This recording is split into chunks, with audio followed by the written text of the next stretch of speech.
পূর্বাশার চক্রান্ত ধরতে পেরে কলেজের সকলের সামনে পূর্বাশাকে ঠাসিয়ে চড় মারলো বিদ্যা। হ্যাঁ বন্ধুরা, সম্পূর্ণটা জানতে ভিডিওটা প্রথম থেকে শেষ পর্যন্ত দেখতে থাকুন। ধারাবাহিকের শুরুতে দেখা যাচ্ছে বিদ্যা কলেজের স্টুডেন্টদের সকলের সামনে নিজের ফোনটা বের করে বলছে, বয়েজ অ্যান্ড গার্লস, এই যে ব্যাগগুলো, বড় বড় ব্যাগগুলো ফোনে দেখতে পাচ্ছ, এই ব্যাগে কি পাচার হচ্ছে?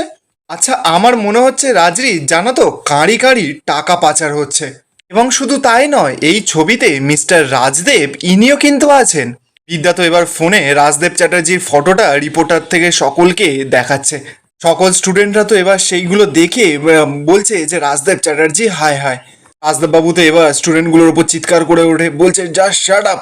এবার রাজদেব বাবু বিদ্যাকে বলছে যে বিদ্যা, তুমি কিন্তু আমাকে অপমান করছো, তুমি আমার এই কলেজের রেপুটেশনটা নষ্ট করে দিচ্ছ। বিদ্যা তখন বলছে যে আমাকে না মাফ করবেন, আমার কিচ্ছু করবার নেই। আপনার কাছে তো পাওয়ার আছে, লাঠি আছে, পুরো পুলিশ ডিপার্টমেন্ট আছে, আর আমার কাছে রয়েছে এই পুরো গোটা ছাত্র সমাজ। অপরদিকে দেখা যাচ্ছে পূর্বাশা তো সৃঞ্জয়কে সব খবরটা দিচ্ছে, বলছে যে পুরো ভিড়ের মধ্যে রয়েছে ওই বিদ্যা ব্যানার্জি আর স্যার। সৃঞ্জয়ী তো এবার কথাটা শুনেই পুরো চমকে যায়, বলছে যে উনি ওখানে গেলেন কেন? সৃঞ্জয়ী তো এবার চিৎকার করে রূপকে ডাকছে। রূপ তো এবার সৃঞ্জয়ীর কাছে এসে সৃঞ্জয়ীকে বলছে যে কি হয়েছে নাকি, চিৎকার করছো কেন? সৃঞ্জয়ী তখন রূপকে বলছে যে তোমার দাদা আর বিদ্যা মুখোমুখি দাঁড়িয়ে আছে, দুই প্রতিপক্ষ মুখোমুখি দাঁড়িয়ে আছে, ওখানে কিন্তু খুব ভিড়, খুব কেওয়াস হচ্ছে। রূপ তখন বলছে যে সে কি কি বলছো কি তুমি, কিন্তু তোমাকে কে খবরগুলো দিচ্ছে এটা কে? সৃঞ্জয়ী তখন বলছে যে এই তো আমার কাছে ফোন এসেছে, তুমি ফোনটা দিয়ে কথা বলো।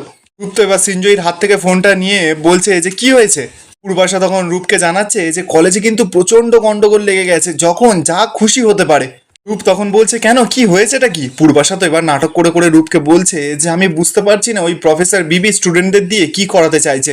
এত কলেজের ওপরে বসে থাকা একজন বৃদ্ধ মানুষকে অপমান করা হবে, অসম্মান করা হবে সকলের সামনে, আবার শারীরিকভাবে নিগ্রহ করা হতে পারে। রূপ তখন বলছে যে কি বলছেনটা কি, এসব কিচ্ছু হতে পারে না, বিদ্যা এসব করতেই পারে না। পূর্বাশা তখন জানাচ্ছে যে না না, বিদ্যা এটা করতে পারে, আমি তো আপনাকে বলছি। রূপ তো বিশ্বাসই করছে না, বলছে যে না না, বিদ্যা করতে পারে না। পূর্বাশা তখন শয়তানি করে বলছে যে হ্যাঁ হ্যাঁ, আমি আপনাকে বলছি কেওয়াজ হতে পারে। পূর্বাশা তো এবার ইচ্ছাকৃত করে গুন্ডাদের স্লোগান দিতে বলে। গুন্ডাগুলো তো এবার স্লোগান দেওয়া শুরু করে দিয়েছে, বলছে রাজদেব চ্যাটার্জি দূর হাঁটো। গুন্ডাগুলো তো এবার প্ল্যান মতন রাজদেব বাবুকে গিয়ে ধাক্কাধাক্কি করা শুরু করে দেয়। এবার ফোনের ভেতর থেকে তো রাজরূপ সেই সমস্ত গলার আওয়াজগুলো শুনতে পাচ্ছে। পূর্বাশা তো সেই সুযোগে রাজরূপের কানে বিষ ঢালছে, বলছে যে ওই দেখুন আপনার দাদাকে ওরা সকলে মিলে ধরে মারছে। রাজরূপ তো এবার অবাক, বলছে সে কি? পূর্বাশা তখন বলছে যে হ্যাঁ, কলেজে কেওয়াস শুরু হয়ে গেছে। রূপ তখন এবার চিৎকার করে বলছে যে না না, আমি এক্ষুনি আসছি, এক্ষুনি আসছি, এই বলে তো ফোনটা কেটে দেয়। সৃঞ্জয়ী তো এবার রূপকে কথা শোনাচ্ছে, বলছে যে হ্যাঁ, ওই বিদ্যা ব্যানার্জিকে আরো মাথায় তোলো, শ্বশুরমশাইকে কলেজে সকলের সামনে মারধর করা হচ্ছে, ওর মতন মেয়েকে না জেলে পাঠিয়ে দেওয়া উচিত, বলো তো। রূপ তখন সরাসরি জানাচ্ছে যে উফ, তুমি এত তাড়াতাড়ি না কিছু চিন্তা ভাবনা করে নিও না, চলো আমি এখন কলেজে যাচ্ছি, ওখানে তুমি গেলে চলো। তো সৃঞ্জয়ী আর রাজরূপ ওবার ওখান থেকে বেরিয়ে পড়ে। অপরদিকে দেখা যাচ্ছে প্ল্যান মতন গুন্ডাগুলো তো রাজদেববাবুকে ধাক্কাধাক্কি করা শুরু করে দিয়েছে। এবার রাজদেববাবুকে যখনই জোরে ধাক্কা দিয়ে দেয়, রাজদেববাবু তো ছিটকে গিয়ে বিদ্যার কাছে গিয়ে পড়ে। বিদ্যা তো সঙ্গে সঙ্গে রাজদেববাবুকে ধরে নিয়েছে। বিদ্যা তো বুঝতে পারছে না যে ওগুলো স্টুডেন্ট না, ওগুলো বাইরে থেকে আসা গুন্ডা। বিদ্যা তো এবার চিৎকার করে বলছে যে কি হচ্ছেটা কি, কি অসভ্যতামি হচ্ছে।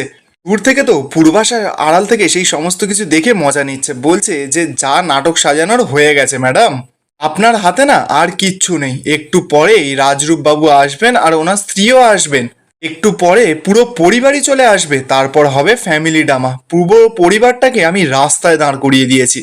অপরদিকে দেখা যাচ্ছে বিদ্যা তো এবার চিৎকার করছে, সকল স্টুডেন্টের কাছে গিয়ে বলছে যে কে ওনার গায়ে হাত তুললো, কিন্তু যারা হাত তুলেছিল তারা তো ওখান থেকে কেটে পড়েছে। বিদ্যা তো এবার সকল স্টুডেন্টদের বলছে যে যারা যারা হাত তুলেছে তাদেরকে এক্ষুনি খুঁজে তোমরা বের করে নিয়ে আসো। রাজদেব বাবু এবার চিৎকার করে বিদ্যাকে বলছে যে কে হাত তুলবে, তুমি তুলেছো আমার গায়ে হাত, তোমার প্ররোচনাতেই কিন্তু ওরা আমার গায়ে হাত তুলেছে। বিদ্যা তো এবার অবাক। রাজরিত তো এবার বিদ্যাকে ভুল বুঝছে, বিদ্যাকে এসে বলছে যে বিদ্যা, এটা কিন্তু একদম ঠিক হলো না। রাজজিৎ তো এবার রাজদেব বাবুকে বলছে যে চলো ড্যাডি, এখন এখান থেকে চলো। বিদ্যা তো বারবার করে রাজজিৎকে বোঝানোর চেষ্টা করছে যে রাজজিৎ, আমি কিন্তু এটা জানতাম না। রাজজিৎ এবার এগিয়ে গিয়ে বলছে যে তুমি কি জানতে না, আমার ড্যাডির গায়ে হাত তোলা হয়েছে, আমি তো অ্যাটলিস্ট ওনার ছেলে, আমি তো এটা চোখের সামনে সহ্য করতে পারবো না বিদ্যা, তাই বলছি চলো ড্যাডি এখান থেকে চলো।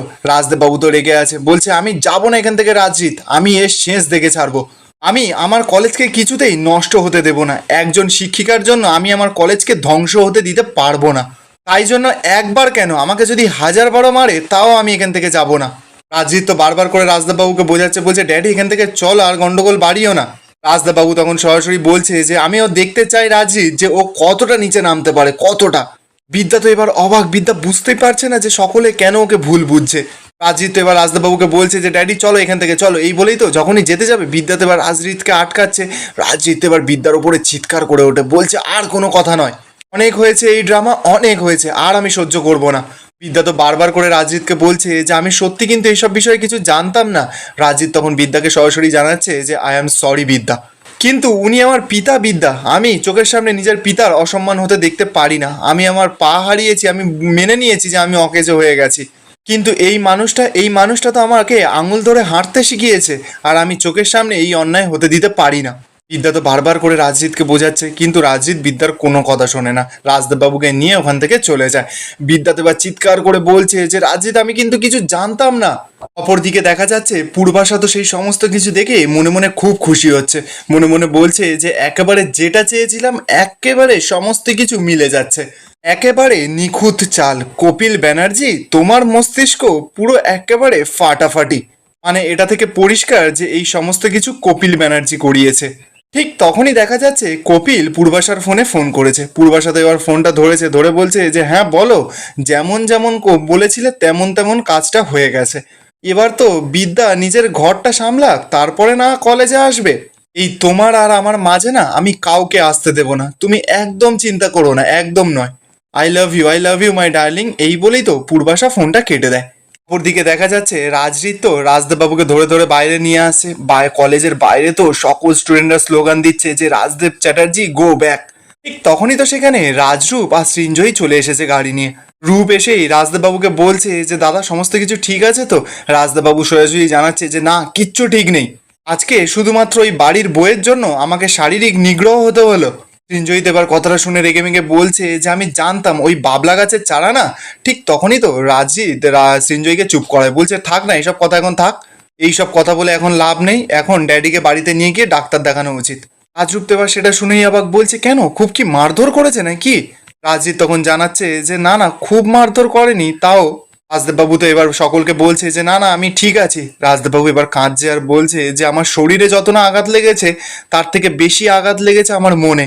কতগুলো ছাত্রছাত্রীদের সামনে আমাকে ধাক্কা দিল, আমার না সত্যি খুব খারাপ লেগেছে। রূপেরও তো এবার কথাটা শুনে খারাপ লাগে, বলছে প্লিজ দাদা তুমি কান্নাকাটি করো না, আমার না সত্যি শুনে খুব খারাপ লাগছে, দাঁড়াও আমি বৌদিকে খবর দিই। রাজদেববাবু তখন সরাসরি জানাচ্ছে যে না, কাউকে খবর দিতে হবে না, কাউকে না।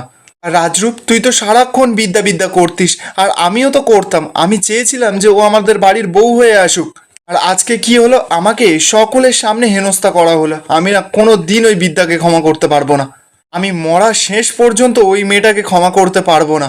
এবার তো রাজদেববাবু রাজজিৎকে বলছে যে রাজজিৎ, আর আমি তোমাকে বলছি তুমি যদি ওই মেয়েটার সঙ্গে সম্পর্ক রাখো তাহলে কিন্তু আমি তোমাকে আমার মুখাগ্নি করতেও দেবো না। কথাটা শুনেই তো রাজজিতের মাথায় যেন একেবারে বাজ পড়ে যায়। আর এখানেই আজকের এপিসোডটা শেষ হয়ে যায়। আপনাদের কি মনে হচ্ছে, রাজদেববাবুর জন্য কি রাজজিৎ তাহলে বিদ্যার হাতটা শেষমেশ ছেড়েই দেবে? কমেন্টে আপনাদের মতামতটা অবশ্যই জানাবেন, আর ভিডিওটা ভালো লেগে থাকলে চ্যানেলটা সাবস্ক্রাইব করে যাবেন।